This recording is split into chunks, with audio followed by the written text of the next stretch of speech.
залуу бэлтгэжийн талбайд анх удаа ирэхдээ модон манухай хэлбэрхэн цавчиж архив. Түүний хөдөлгөөн бүр нь нарийн бөгөөд хурдан ажээ. Тэр төсөг цэвэрт болгон сэрмэндээ манаа шингээж. Манухай гурван цэвэртээр бүрмөсөн өстөв. Лусийн үгээрээ багшигаа гайшрууллаа гэж бодсон ч сэрмийн мастер ээзэн зүгээр инээж хөдөлгөөнүүдийг нь үнэхээр өрөвдөлтэй байна гэв. Манай залуу мэрс гайхаж хоцров. Тэрээр манаа хат болоход нийт төхөөрөмжтэй ховор нандин биетэй аж. Тэр манааныхаа ашигчдыг торчлон хөргөж бүх дэлхийн хамгийн хүчирхэг сэрмээр хичээж өгч чадна. Гэвч сэрмийн багш нь түүнийг өрөвдөлтэй гэж дуудав. Манай залууд хоёр асуудалтайхан тодорхой болов. Тэр сэрмээ яг л хөлсний цэрэг шиг савдаг. Бөгөөд сэрмэндээ манаа шингээхэд дэндүү их хугацаа зарцуулдаг байна. Ийм авиаслаг бий байлаач бүхнийг чадагч биш юм. Туршлагатай манаа хэрэглэгч түүний тусаанд хялбархан бод нэрхэх байв. Тэгээд ээзэн түүнд жинхэнэ сэрмийн ур чадвар ямар байдгийг харуулж модон манухай ганц цавхалтаар өртөс болгов. Үүний дараа тэр Лусянд ижиж төшөнд хүрэхийг хүсэж цэцэр пүү бэлтгэл хийхийг тушаав. Хэдэн өдрийн бэлтгэл өнгөрч Лусян эцэст нь ээзэнтэй тус тохиолдомжтой болов. Тэр чадлаараа давталсан ч сэрмийн мастер бүхнийг ганц гараараа хааж байлаа. Лусян зөв бүрээс янз бүрийн хөдөлгөөн хийж үтсэн ч юу ч тассангүй. Ээзэн бүгдийг нь хялбархан хааж.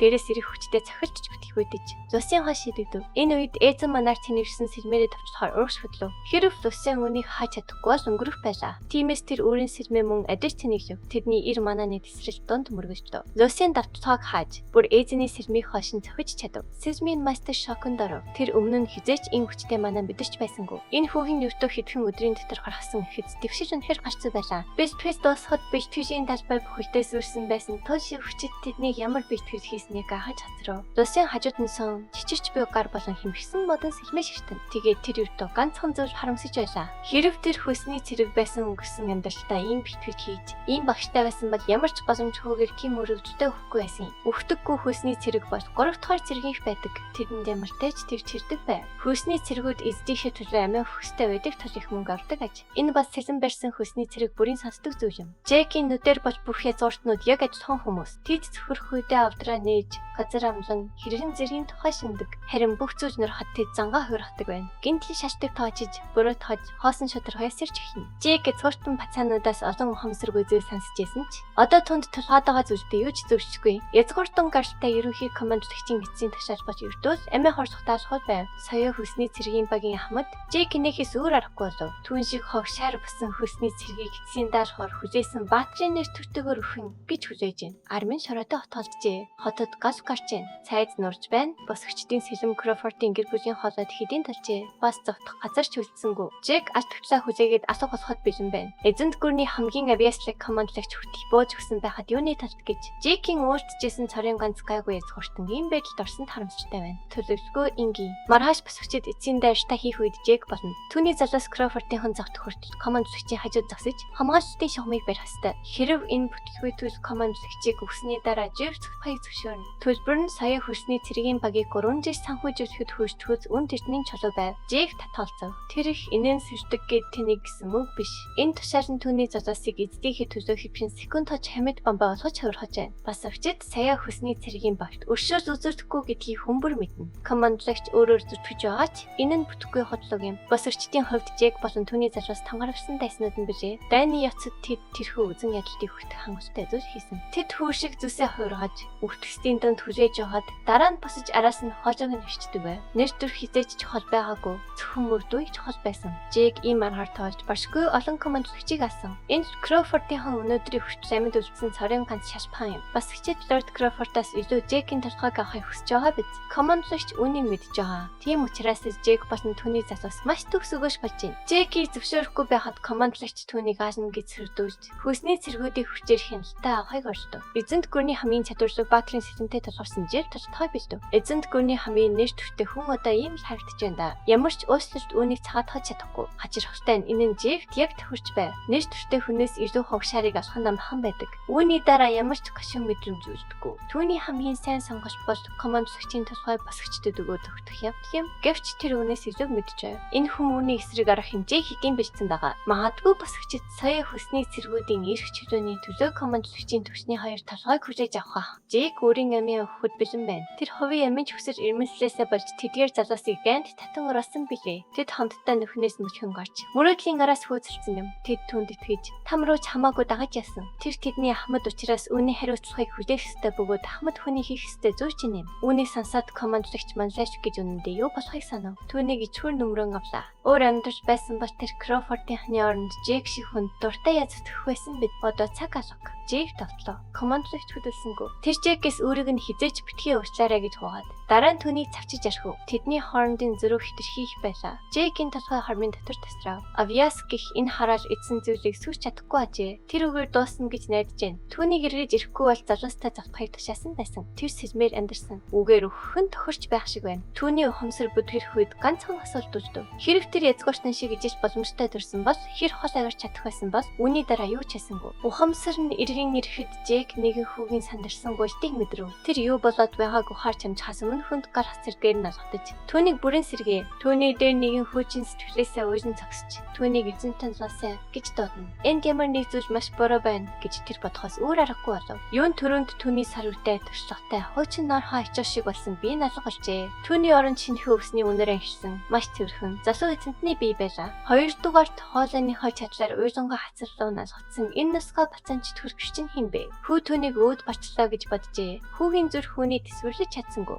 Хувийн шивгчийн хорд түүнийг цаазалж эзнийх нь хажууд оршуулах байсан биз. Хамгийн гол нь энэ нь гэр бүлийн хувьд асар том эмгэнэл болохтой. Энэ нөхөр юу донгодоод байгааг Жек тайлбарсангүй. Залуу эзэд хувийн шивгчид гэр бүл эдгээр ингээш түүний амьдралтай хамаардаггүй. Түүний хамгийн сүүлд санаж байгаа зүйл бол цас төхлөн байв. Түүний толгой яаж яваад биетэйгээ холбоотой хэвээр байна вэ? Түүний тархин маш хурдтай ажиллаж эхлэв. Нөхцөл байдлыг дүгнж орчин тойрноо ажиглаад тэр ямар нэг байдлаар огт танихгүй хүний биед орсон гэсэн дүгнэлтэд хүрв. Энэ танихгүй хүн нь санамсаргүй байдлаар маш царайлаг залуу байж таарв. Тэр толны өмнө өөрийгөө бишрэхээс өөр аргагүй байлаа. Түүний өөс өгөөд төрхөөс нь язгууртан шинж чанар цэцэрч байв. Өрөөний засаж чимээс нь мөнгөөр бөөлцсөн засгамжлагч гэдгийг хэлдэг нь. Илүү их мэдээлж хэрэгтэй байсан тул тэр хайр санахайг хож шивгчийн нэрийг Ханс гэдгийг санав. Эхлээд тэр Хансаас ямар жил болж байгаа гэсэн. Хүү түүнд эзэнт гүрний 845 дугаар жил буюу Жекийг өгөхөөс яг 15 жилийн өмнө гэж хариулв. Тэр өнгөрсөн лөө бүцжээ. Сэжиг төрөөжгүй тулд тэр шин мэдээж бүрт гайхгүй байхаар өөртөө санаалав. Эхлээд тэр хийх ёстой зүйлийг хийх хэрэгтэй байна. Тэр дараагийн асуулт болгон Хансаас өгөхийг хүсэе юу гэж асуув. Үүнийг сонсоод хүү барах өмдөндөө тусаах төв. Муу шивгчин байж яаж зөвшөөрөлгүйгээр хангүй байгаа эзнийхээ биед хүрч зөрхлөө. Тэр занд хийсэн өнгөр хүүгээс өөрийг нь хэн болохыг сануулахыг шаардав. Ханс бүхэж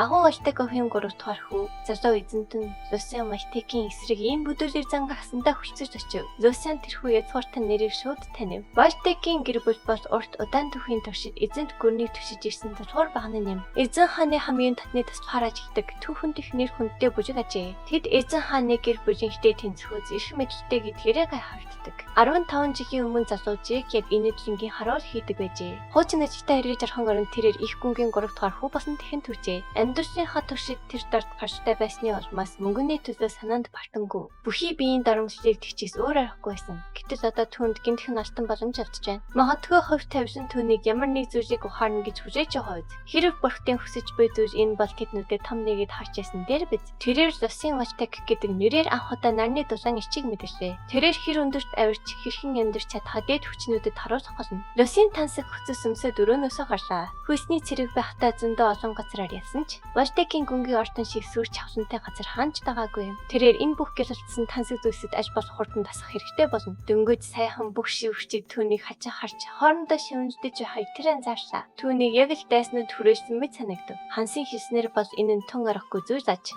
Ажийн эцэст тэрээр өдийг хүртэл олны нүднээс таш амьдарч ирсэн билээ. Тэр аль хэдийн тэр өрөөндөө 1 жил 2 сарын турш төвжигдсэн байна. Хүссэн бүхнээ авч чадах язгууртай хөө ертөнцөөс тасарч амьдарна гэдэг түнд гарцуу хэрэг шиг санагдана. Дээд зиндааны бодол санаа түүний хувьд тайлбарлагдшгүй нууц юм. Тэрний дүр эсгэж ангилах нь бараг бүтшгүй зүйл байв. Энэ газарт эзэнт гүнийг хамгаалж ирсэн хүчрхэг аврах биед амьдардаг. Их гүн сэгмэн болдог. Тэр хүн бол хүүгээ бүтэн жил гаруй орондоо хөвтөж муудахыг зүгээр хараад суух төрлийн хүн биш. Энэ зөсийн гэр бүлдээ хаягдсан асуудалтай хүүхэд эсвэл их гүнийг өөр тийшээ харахад хүргэсэн ямар нэгэн онцгой нөхцөл байдал үүссэн байх. Эцэгтэйгээ уулзахаас хэсэг хугацаанд зайлсхийхэн дээр боловч одоо энэ нэрээ хэцүү байж магадгүй юм. Ахлахтаа мож эдвэн залуу эзэнтэй биечлэн мэнгэчлэхээр иржээ. Энэ эрхэм хүүхэд байхдаа дайсамнагч гэр бүлийн барь цааны хүн болж цайзад орж ирсэн байна. Гэрээр өдөртөн зохион байгуулах гайхалтай чадвараараа үнэлэгдэж их гүн Симоны баруун гар боловлоод иржээ. Энэ бол Лусианы хамгийн их зайлсхийх ёстой хүн юм. Тэрээр нийгмийн доод давхаргын хүний гарах хаашварыг гарцаагүй.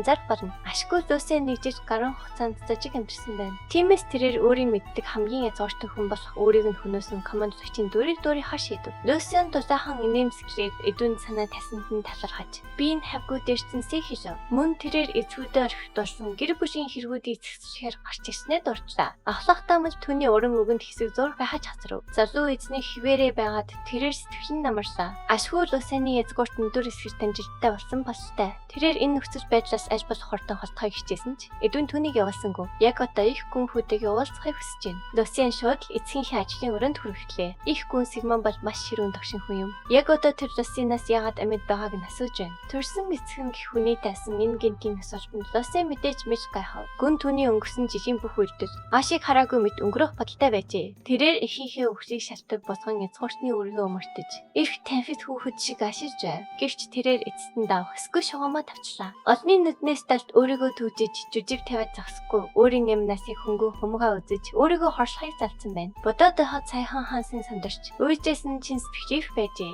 Тэрээр ямар нэгэн үс ойлголцолд гарсан байх ёстой гэж зүтгэхийг хүссэн ч эцэг нь шаарддаг сонсохоос аж хэдийн залхсан даа. Их гүн Сигмон сүйчин удаа түүнийг тэр нарийн давчуу толгой дотор нуугдж байсан бүх багийг сонсохыг хүсжээ. Тэр яагаад тиймсэл дараа би хаатай байж амрууга нойрны эмчигч ийм өмнө самунд идэх болов. Тэрээр энэ агуу эдлэн газар маш удаан хугацаанд ажилласан юм. Түүнд Лусины талаарх дурсан ч огт байхгүй байсан нь гайхах зүйл биш байлаа. 15 жилийн өмнө түүнийг жирийн харуулж байхад их гүний гэр бүлийн 3 дахь хүү. Лусийн малтыг цаг бусаар эмгэнийхтэйгээр таалалт гисэн. Их гүн 4 өөр ихээс 4 хүүтэй болсон гэхээр алдартай байв. Тэр эр зүгээр хаасайгүй өрөөд мөн үлдээж явдаг нэгэн байжээ. Жигийн нэр хүндтэй гэр бүлд 10 жил ажиллахдаа залуу Нойд болон тэдний өвчүүд доосон удаа таарч байсан ч Лусийн болон түүний ихтэй нүр тушин уулзж байсан дурсан жогт байдаггүй. Хатвтай Валта гэр түнд өвчнөр нас барж түүний хүүч мөн өдөр тодорхойгүй шалтгаанаар хорвоо гэрхсэн байна. Тэр үед харуулжийг тэр их хүү хоёрыг зүгээр азгүй тавьсантай байж гэж боддог байв. Өвчтэй бөгөөд сулдараа. Лусины өвчийн жинхэнэ шалтгааныг нүүн дарагдуулсан байх ёстой. Эхийнх нь өхөл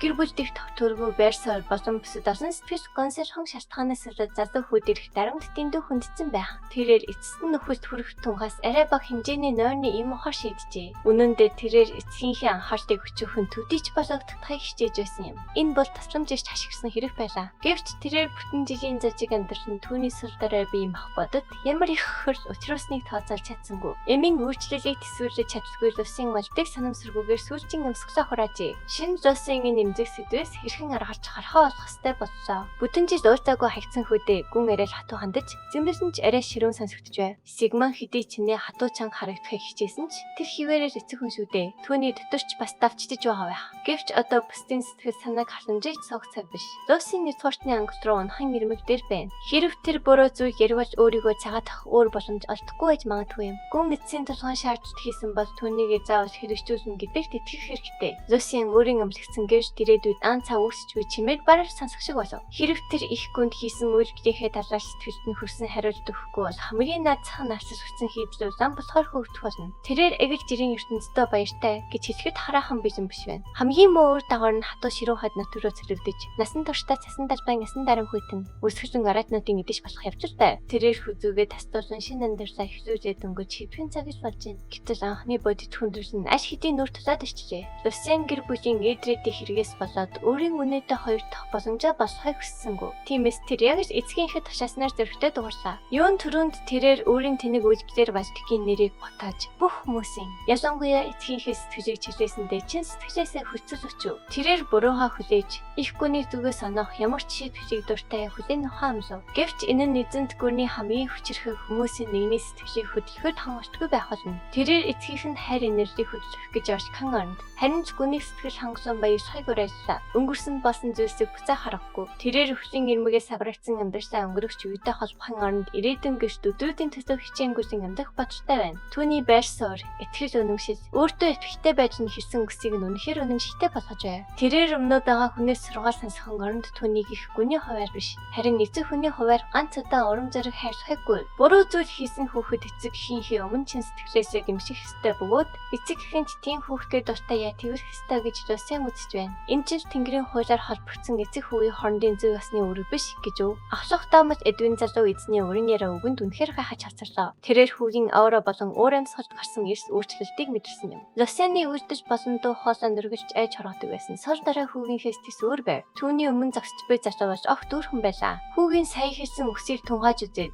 гүн Сигмунд эцэг хүний үргийн талаар сургаа сонсох нь тийм ч таатай санагдсангүй. Тийм байсан ч түүний нүрэнд хэсхэн зор үжижиг инийн зэрэг тодорсоо. Хүүгийнхээ яриаг сонсоод тэрээр бүх зүйлийг үзэх хэмжээний урт насарчтэй гэдгээ ухаарав. Эцгийнх нь ширүүн дүү хоолой өчүүхэн төдий зүйлэрхийг тэр сонслоо. Лусин дотроос сэтгэл намарч янсгаа авав. Түүний таамаглажсанаар арчаагүй царайлж бүх эцгийн оронд эцэг рүүгээ зөрөгтэй дайрсан нь зөв шийдвэр байжээ. Их гүн өргөж хөдөөдөөж явдаг холхон шиг амтнаас илүүтэйгээр шийдвэртэй дайрч чаддаг зэрэг нохон зэрэг зөрхийг илүүд үздэг байна. Сигман Валдерт 10 жилийн турш зүтгэсэн зүтгэхийн яг одоо хэрэг болж байна. Үхсээс сэрэж ирсэн хамгийн их сэтгэлийн шарахтай хүүгээ ийм ч хөргөө заримаг байна гэж гүн хизээч төсөөлөгүй юм. Лусин өөрөө хичээнгүй байна гэж дурдсан тул Симон 3 дахь хүүгээсээ одооноос хавсан ямар төсөөлгөөтэй байхыг асуув. Үгээ сайтар тунган бодож Лусин хамгийн түрүүнд хийх алхам бол солилцсон биеэ эрүүл болгох явдал гэж хариулв. Үүний дараа түүний хамтран тосч байсан хамгийн авьяаслаг дайшны дүр төрх толгойд нь зөрсгий. Биеийн нэрвс харуул болмоц тэрээр эзний урлагийг зүүзүүтэй сурч энэ удаад үндэ маш нухацтай хандах бодолтой байна. Тэрээр сайн идэж, сайн унтаж амарвал явандаа ирч хүчин сэргэж бүх зүйл аяндаа бүтэн гэж тооцоолжээ. Гүнгийн хөмсөр зангирхан түүнийг гайхсан царай алга болов. Тэрээр хүүгийнхээ гайхмаар уран цэцэн үг хэлдэвт ихэд сэтгэл хангасан байлаа. Рюсегийн хэлсэн бүхэн хоосон үгүй юу гэдгийг цаг хугацаа харуулах болно. Хүүг ажиллаа эхлэл хэдэн туслахын тулд гүнсийн дагсах даамс эдүнд түнд тус болох зүйл өхийг зөвшөөрөв. Одоохондоо сэтгэлд хүрэхгүй хэдэн үг хэлж байснаас гэрээсээ цохоод өгөхгүй байснаа болсон хүүдээ тусламжийн гар сонгох нь илүү хэрэгтэй байлаа. Эдүн тушаалыг хүлээн авч энэ үйл явц тийм ч их цаг авахгүй гэж тооцоолсон юм. Өрөөнд байсан хүмүүсээс зөвхөн Юсус тэр хөгшчүүхийн юу яриад байгааг огт ойлгохгүй байв. Эцгийнхэн тусламжийн гар ямархуу зүйл байсныг ойлгоход тийм ч их цаг хугацаа орсонгүй. Цайзад хэдэн сэвт хэрэг ирж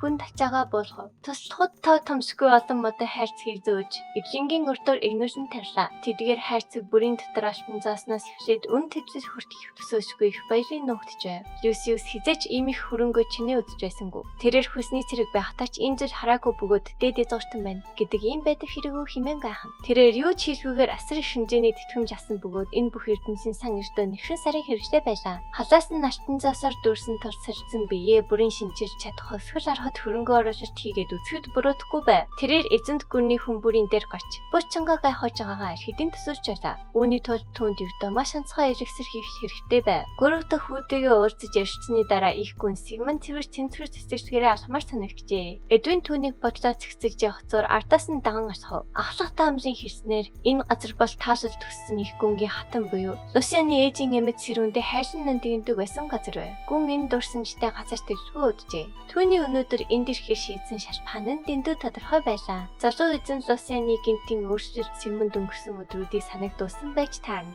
Хүү хэсэг хугацаанд эцгийнхээ харийг олцсон ч гэжээ. Гүн хүдээ зөөлөн хандсаар ирсэн юм. Юудач тэр бол их гүнгийн хамгийн их хайрцаг байсан. Их гүнгийн хатны хүү шүү дээ. Үзэсгэлэн цэцэрлэгийн холд ирмэрцээ Сигман хүүгээ ямар өрөвдөлтэй амтан болсныг дурсав. Хүү эргэн тойрнохоо бүх зүйлээс айсан мэт үргэлж нүдэ шилжүүлж суудаг байсан юм. Хэрэг Сигмунд тухайн өндөрсөх төдийд тэр задуусан нохошиг гасаж ихдэг байв. Лусианы ааштай таалалж төссөн хатныхаас дэндүү өөр байсан тул Сигмунд түүнийг бараг зөнтөн орхиод байсан. Тэрээр Лусианыг ээжтэйгээ адилхан царын ганц зүйл бол зөвхөн гадаад төрхөнс гэж боддог байв. Гэвч Сигманы хүүгийн талаарх бодол өнөөдөр анх удаага өөрчлөгдсөн юм. Тэрхүү уулзалтын дараа өөрийгөө буруу бодож байсан байж магадгүй гэсэн бодол түнд төржээ. Эдвин ч гэсэн энэхүү эрс өөрчлөлтийг олж харсан байж таарна. Тэрхүү айж холжийнхэн оронд эцгийнхээ нүдлөө эвцлэн харж өөрийн үзэл бодлыг зөрхтөөр хэлсэн юм. Тэрээр дарамт шахалтдаар бууржтай байсангүй. Үнэхээр тууштай хатуу чанга цанга харуулж чадлаа. Лусианыг ухаас зөөлөн сэтгэжтэй гэдгийг тэд мэдчихсэн бөгөөд магадгүй тэр ах нараасаа арай хожоо цэцгэж байгаа биз. Эцсийн эцэст түүний судсаар их гүнгийн цас урсаж байгаа. Тийм байлаач Сигмунд хэд их найдвар тавихаас боломжилж байна. Үүнээс хойш тэрээр Лусианд ертөө хэдхэн чамирхсан үгээр шийдэж чадхааргүй тийм даатгаруудыг өгөх болно. Энэ ташрамд Эдвин гарч болцсгүй нэгэн асуудлыг сөхөж тавилаа. Тэр Лусианы хасаасраа орох дэмжлэгийн хөрөнгийг дахин олгож ирсэн бөгөөд энэ үйл явдал аж хэдийн гадагшаа задарчээ. Эдвин мөрдөн шалгаад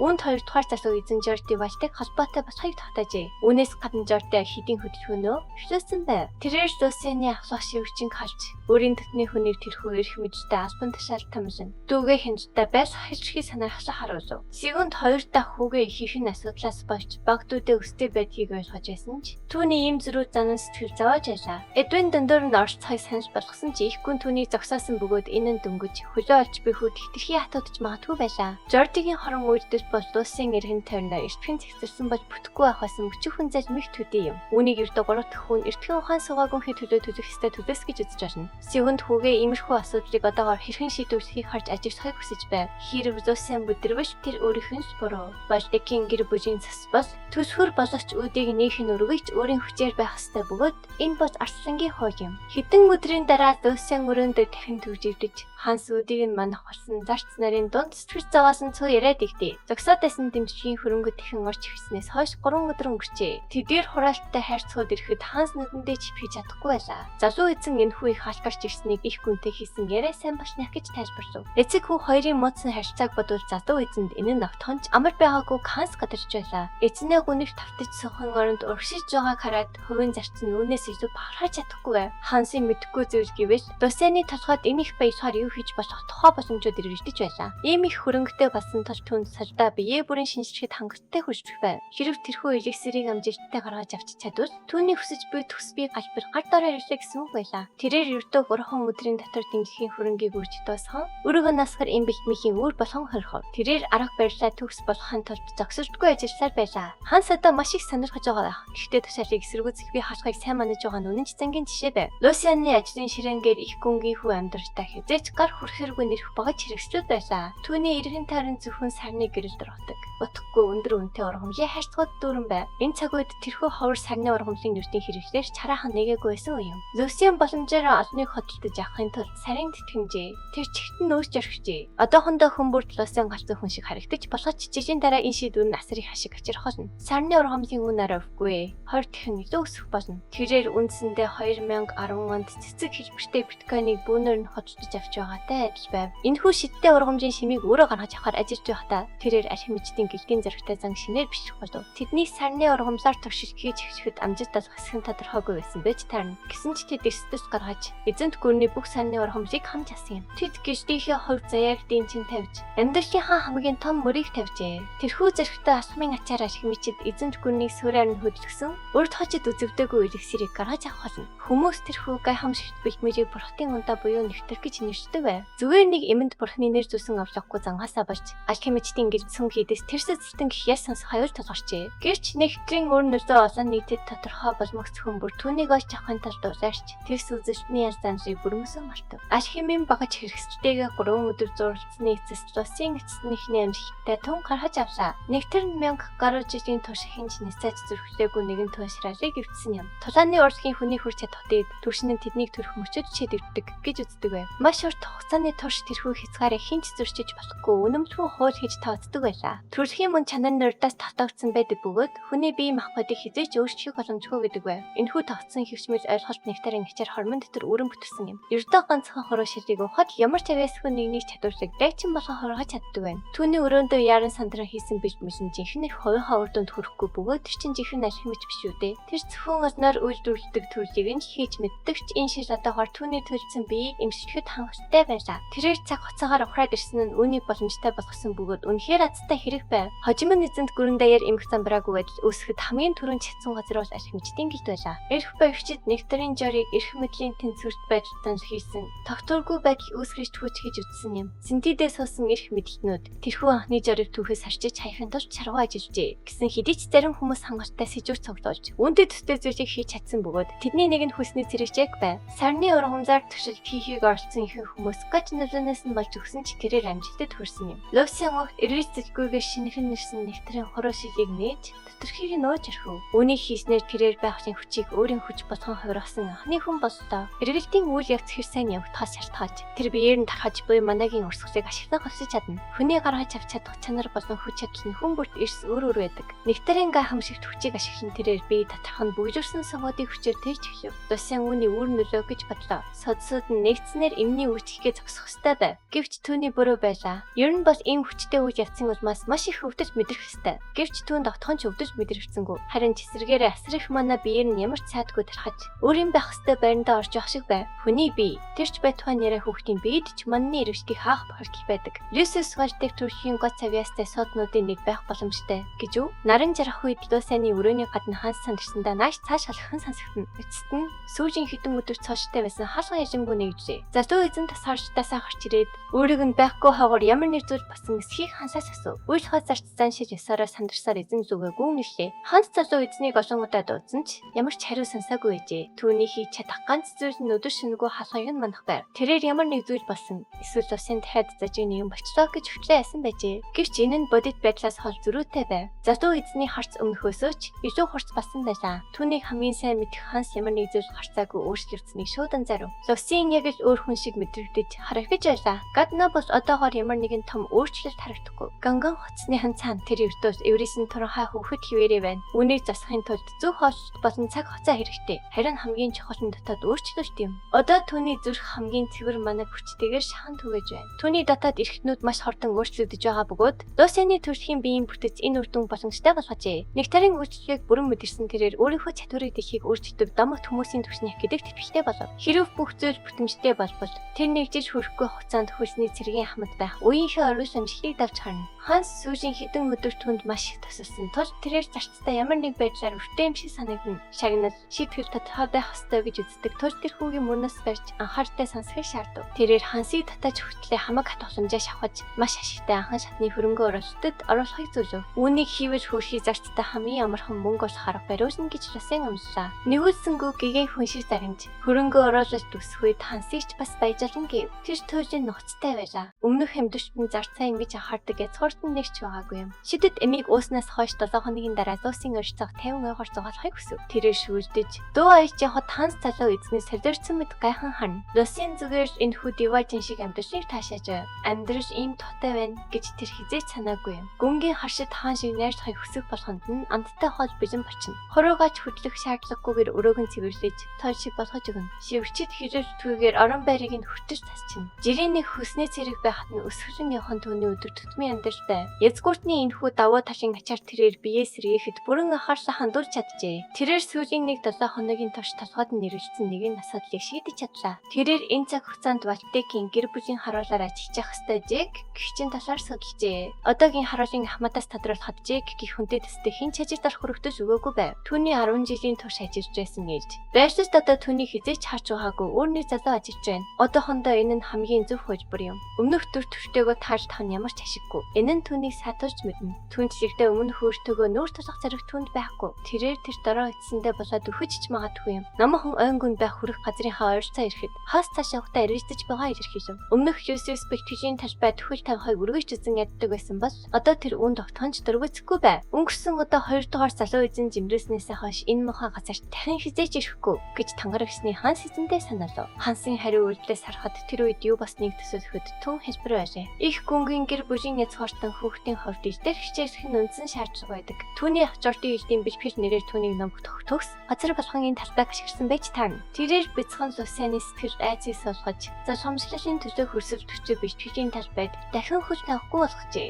Жорди яагаад энэ хэрцгий зүйл хийснийг тахад амархан. Гэвч одоо үүн санаа зовх шаардлагагүй. Өнгөрсөн болсон бүх зүйл өнгөрсөндөө үлдсэн. Одоо тэр айцыг давах цаг болжээ. Хансын хийх ёстой зүйл бол ертөө сэтгэл хүлээж хийж эзнээ даах явдал юм. Бэлтгэлийн талбай дотор Валтекийн хөлөг баатрууд 3 дахь залуу эзнийг өөрийн хүсэлтээр ариун газарт нэрсний дуулаад шогөлдөж хүлэв. Валтекийн гэр бүлийн нусхажаар бэлтгэлийн талбайд хөл тавих зүрх гаргасан нэгэн савтай хөлөг баатар ихэд дөрвөөцөж байлаа. Тэрээр үүнийг өмнөх удаа ирэхэд нь юу басныг тэр хүүд сануулгах сайхан боломж гэж харж байв. Юун түрүүнд тэрээр 3 дахь хүүг ирсэн талаар талбайг хариуцсан хүнд мэдэгдэхэр хүн явуулав. Сахалт залуу басыг ирэхээс өмнө хоолыг нь сайтар бэлдэж амжихаар шийджээ. Бэлтгэлийн байранд ормогцлосын зөвдөж байгаагүй. Ким газрыг олж харав. Тэнд зэсгийн тагвар дээр олон тооны нөөц зэсгийг өөрч тавьсан бөгөөд бэлтгэлийн үеэр хоосхоос яах шаардлагагүй байв. Тентхийн талбай болон тайз нь маш цэргэр бөгөөд жинхэнэ бэлтгэл хийхэд нэн тохиромжтой байлаа. Энэ бүхэн нэртөө ганцхан хүний ховын эзэмшил гэж бодохоор утгагүй санагдана. Хэрэг түнд босон түүний нөхдөд ийм газар бэлтгэл хийх боломж байсан бол